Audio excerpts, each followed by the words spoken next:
안녕하십니까, 이성수의 증시 토크입니다. 자, 최근에 증시 악재가 계속 쏟아지고 있습니다. 자, 오늘 증시 토크를 준비하는데도요, 지난 주말 사이에 등장한 악재들이 워낙 많다 보니까 참으로 마음이 심란하더군요. 그래서 이런저런 생각을 하는데, 내가 왜 이렇게 악재에 관한 뉴스들 요 부분을 최근 증시 토크에서 계속 강조하고 있지? 이런 생각이 들었습니다. 오히려 저 같은 경우는, 자, 여러분들께 자주 이야기 드리는 것처럼 투자 원칙을 무엇보다도 중요하게 강조하고 있습니다. 자, 요즘 들어서 제 주변 지인들 혹은 가까운 분들이 융통성이 없다라는 이야기를 또다시 저에게 자주 던지곤 하는데요. 저는 이 부분을 다시 한번 강조드리고 싶습니다. 투자 원칙을 고집스럽게 지켜가야 한다는 것을 여러분들께 다시 한번 강조드리고 싶습니다. 자, 유사일의 악재가 최근에 계속 쏟아지고 있습니다. 미중 무역 전쟁은 이제 지겨운 재료고요. 한국과 일본 간의 경제 갈등 또한 이제는 지겨울 정도의 악재입니다. 여기에 지난 주말에는 ISM 서비스업 지수가 악화되고, 그리고 또 미국이 유럽과의 무역전쟁까지 선포하면서 이거 악재가 계속 쏟아지는 그러한 분위기죠. 자, 여기에 지난 여름에는 장단기 금리차가 역전되기도 하는 등 투자 심리를 뒤흔드는 악재가 계속 쏟아지고 있습니다. 자, 이렇게 악재가 계속 쏟아지게 되면은 마음 한켠에서 이런 생각이 아마 드실 거예요. 투자 원칙 그게 무슨 필요 있나? 지금 필요한 것은 뭐랄까 융통성 아니겠느냐, 이렇게 생각하신 분들이 많으실 겁니다. 그래서 제가 증시 토크에서 시장의 재료보다는 투자 원칙이 중요합니다 라는 점을 강조드려도 한 귀로 듣고 한 귀로 흘리거나 아예 무시하시는 경우도 많이 계실 것입니다. 자, 이런 상황, 워낙 투자 심리에 영향을 받는 개인 투자자의 특성이다 보니까 자, 어쩔 수 없는 부분이 있습니다. 결국 개인 투자자분들이 요즘 들어서 필요로 하는 답은요, 투자 원칙을 지켜야 됩니다, 냉정한 투자 마인드를 지켜야 됩니다, 이런 얘기는 그냥 공자왈 맹자왈처럼만 들리게 되고, 지금 시장이 안 좋으니 팔아라, 그리고 다시 사야 된다, 그렇게 얘기해 달라라고 눈으로 이야기하신 분들이 정말 많습니다. 제가 주식시장에 있은 지 20여 년이 훨씬 넘습니다. 1999년 봄부터 시작했으니까 횟수로 21년째 되어 갔는데요. 그 기간 동안에 많은 투자자분들을 만나왔습니다만, 그 많은 투자자분들이 약세장 올 때마다 꼭 하는 얘기가 융통성, 그리고 지금 시장이 안 좋으니 한번 팔았다가 다시 사야 되는 거 아니야? 이런 식의 이야기를 자주 하거나, 또는 저한테 계속 반복적으로 이렇게 강조하시면서 너 이렇게 이야기해라, 그렇게 추궁하시는 분들이 있습니다. 추궁이라고 그래서 고문하고 이런 건 아니고요. 눈빛으로 계속 강조하는 거 있지 않습니까? 빨리 얘기해. 지금 시장 안 좋으니까 팔고 다시 사라고 나한테 얘기해줘. 이런 분위기. 하지만 저는 그런 압박에도 불구하고 이야기 드리고 싶은 것은 바로 투자 원칙 그 자체입니다. 자, 그 20년이 넘는 기간 동안 제 고집 덕분에 가장 많이 들은 키워드는 바로 융통성입니다. 지난 여름에도 이 세 글자 들었고, 최근에도 또다시 듣게 되는 게 융통성입니다. 한번 팔고 다시 사야 되는 거 아닙니까? 시장을 무조건 좋게만 그렇게 보시는 거는 문제가 있지 않습니까? 융통성이 필요하지 않느냐, 그렇게 말씀하시거나 또는 그렇게 표현하신 분들이 많이 계십니다. 자, 하지만 제가 이야기 드리고 싶은 것은 시장이 좋다 나쁘다의 관점보다도 투자 원칙이란 것이에요. 그래서 투자 원칙이 왜 필요한지 이 부분에 대해서 오늘 증시 토크에서 여러분들께서 꼭 알아두실 필요가 있습니다. 자, 보통 많은 개인 투자자분들이 시장이 요동치게 되면은 본인이 어떤 투자 원칙을 가지고 있던 그 투자 원칙을 정말 휴지 조각 버리듯이 그냥 던져버리는 것이 현실입니다. 자, 최근 같은 경우 증시가 하락하기라도 하면 나는 원래 이렇게 투자하기로 했어. 기술적 지표면 뭘 활용해서 요때 사고 요때 팔기로 했는데 지금 시장이 무조건 하락하니 어떤 기준이고 뭐고 필요 없고 일단 다 팔고 도망갈 거야. 이렇게 생각하시는 분들이 많이 계세요. 자, 그런데 냉정하게 이야기해서요. 주식시장에는 매달 여러 개의 악재들이 태어나고 같이 공존하고 있습니다. 자, 이런 와중에 시장이 하락하기로도 하면 그 악재가 눈 위로 크게 부상하게 됩니다. 그렇게 크게 부상한 악재를 보다 보면 아, 내가 왜 저 악재를 보고 팔지 않았을까? 이렇게 생각하는 게 현실이죠. 그러면서 융통성을 발휘해서 일단 악재를 피하고 봐야 된다라고 생각합니다. 자, 문제는 투자 원칙을 냉정하게 세운 분들 같은 경우도 저런 함정에 빠져요. 더 큰 문제는 이렇게 해서 어떤 투자 원칙을 버리고 나면은 직관적인 심리가 투자 전략을 대체하게 됩니다. 어떤 논리나 시뮬레이션이나 여러 가지 연구에 의해서 만들어진 전략이 아니고 직관에 의해서 어떤 재료가 나왔을 때 내 전두엽에서 울리는 그 공명에 의해서 매매하는 감정적인 매매 상태에 빠지게 됩니다. 결국 시장 악재가 있어서 팔았다? 그 후에 재진입하는 어떤 규칙이 있어야 되는데 거의 대부분의 개인 투자자분들은 규칙이 없습니다. no rules입니다. 자, 이런 상황이다 보니까 아마 지난 여름 사이에 많은 개인 투자자분들이 일단 시장에서 떠났다가 여러 가지 규칙 없이 계신 분들이 많이 있으리라 생각이 됩니다. 그러한 상황을 상상을 해서 한 가지 어떤 상황을 가정해 보도록 하겠습니다. 자, 예를 들어서 지난 여름에 장단기 금리차가 역전이 되면서 시장의 핫 이슈화 됐습니다. 자, 이 장단기 금리차가 역전됐을 때 어떤 분위기였습니까?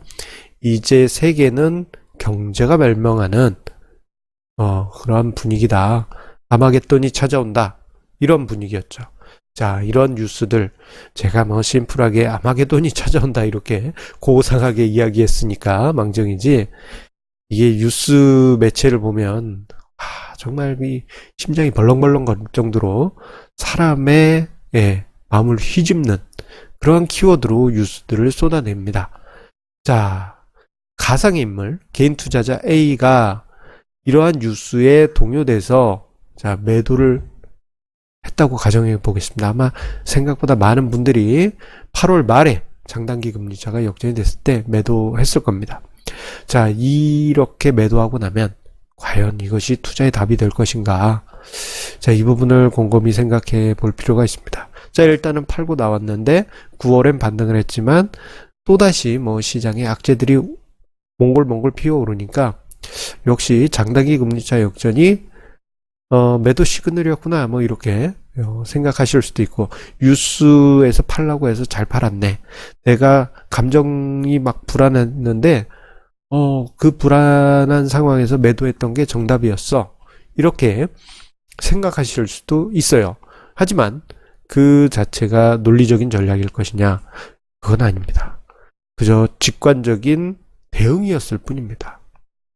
자, 이런 상황을 과거 2000년으로 돌아가서 2000년대 중반으로 돌아가서 지금처럼 대응했다면 어떤 결과가 나왔을까요? 한번 보도록 하겠습니다.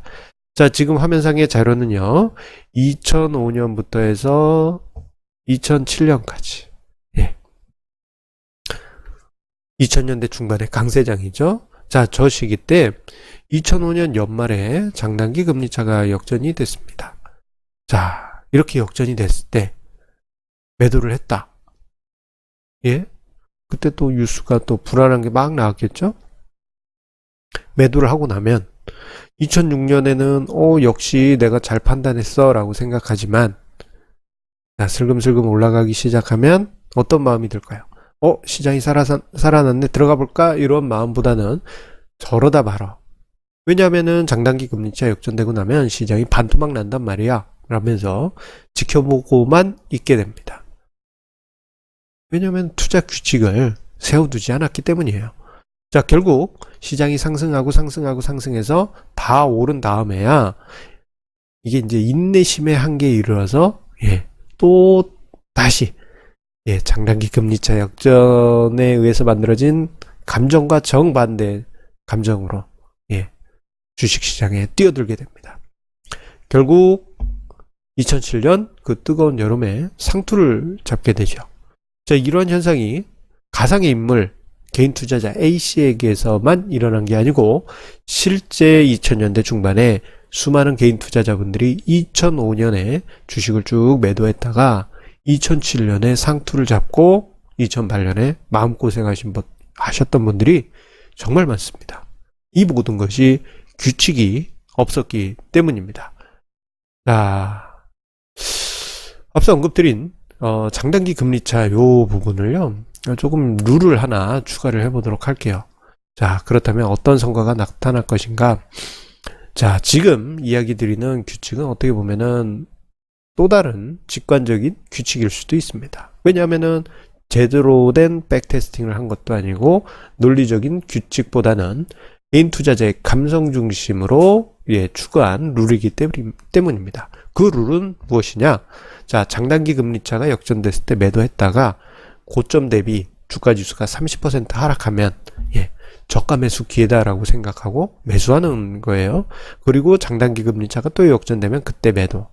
자, 왠지 논리적으로 보일 수 있는데요.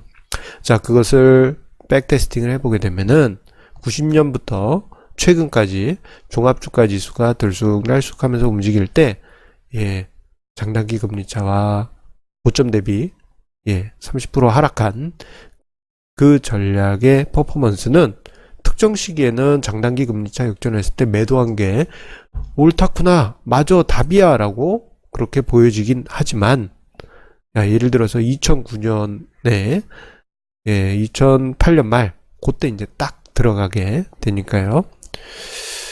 그렇게 보여질 수 있지만 그 직전에 2005년 말부터 해서 2007년까지 정말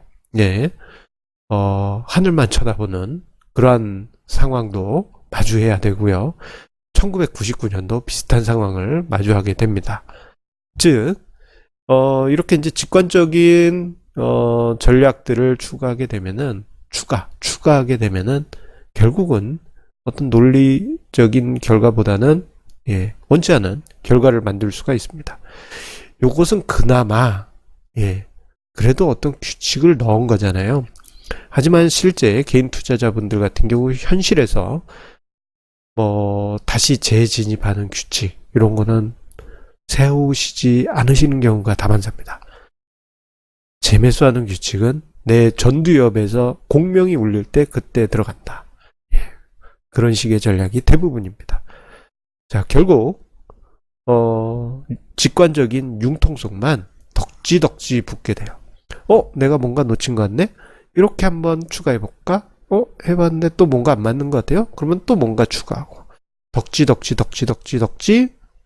융통성, 예외적 케이스만 늘어나게 됩니다. 대표적인 사례가 지금 제가 화면상에 보여드린 케이스도 있지만 엘리어트 파동 이론 공부하신 분들 보면 아시겠습니다만 예외적 케이스가 정말 덕지 많이 있죠.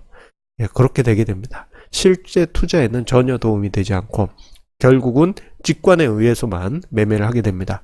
오히려 간단하면서 논리적이고 검증된 전략은 파워풀한 퍼포먼스를 만들 수가 있습니다.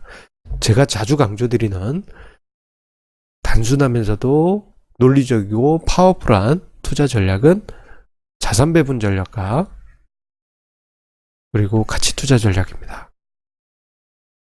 자, 지금 화면상의 자료는요, 앞서 보여드렸던 종합주가지수와 장단기 금리 역전과 매도 후 30% 지수 하락 시 재매수 요 전략과 순수 가치 기준으로 한 가치 투자 전략의 1990년 말부터 해서 최근까지의 수익률 퍼포먼스입니다. 자, 보시게 되면요, 종합주가지수하고의 괴리 자체도 엄청나게 크게 벌어져 있죠. 물론 중간중간에 한 번씩 뭐 상대적으로 뒤처지거나 조금 아쉬운 부분도 있긴 합니다만 장기적인 성과는 강하게 우상향하는 성과를 만든다라는 것을 볼 수 있습니다. 저런 전략 같은 경우에는 뭐 전략이 추가적으로 덕지 붙은 것도 아니에요. 가장 단순한 가치 투자 지표로 해서 그냥 1년에 한 번씩만 종목을 교체한 방식입니다. 자, 이러한 방식으로 투자를 하게 되면은 여러분들 장기간에 걸쳐서 그리고 여러 국가의 사례에서 여러 시장에서의 사례에서 검증된 논리적이고 심플한 그러한 전략들은 여러분들의 장기 투자 성과를 높여가게 될 것입니다. 그 투자 방법은 사람마다 틀릴 거예요. 어떤 이는 기술적 지표를 이용해서 자기만의 투자 전략을 만들었을 것이고 뭐 시스템 트레이딩 기법을 이용한 분도 계실 것이고 또는 수급 분석을 이용해서 확률이 높은 방법을 찾으신 분도 계실 겁니다. 그리고 뭐 여러 가지 파생 상품하고 결합해서 차익거래 방식도 있을 것이고 그리고 제가 언급드린 가치 투자 방식, 자산 배분 전략도 중요한 방법 중에 하나겠죠. 어떤 방법이든 좋습니다. 약세장에서 투자 심리 흔들리지 마시고 본인이 세우던 그 투자 전략 공고히 지켜가시길 바라겠습니다. 아주 중요합니다. 자, 여러분들의 그 강한 투자 신념을 위해서 저희 정기 세미나 안내를 드리도록 하겠습니다. 자, 77차 정기 세미나가 자, 이번 달엔 좀 빨리 합니다. 10월 18일 금요일에 강남 토지 2호점에서 개최됩니다. 자, 20분 한정으로 진행되기 때문에요. 참가 신청이 필수고요. 관련해서는 댓글 최상단하고 영상 본문에 참석하실 수 있는 방법, 공지 안내를 링크 남겨놓도록 하겠습니다. 자, 그러면 우리 애청자님의 한결같은 구독, 좋아요, 공유해 주신 마음 감사드리면서요.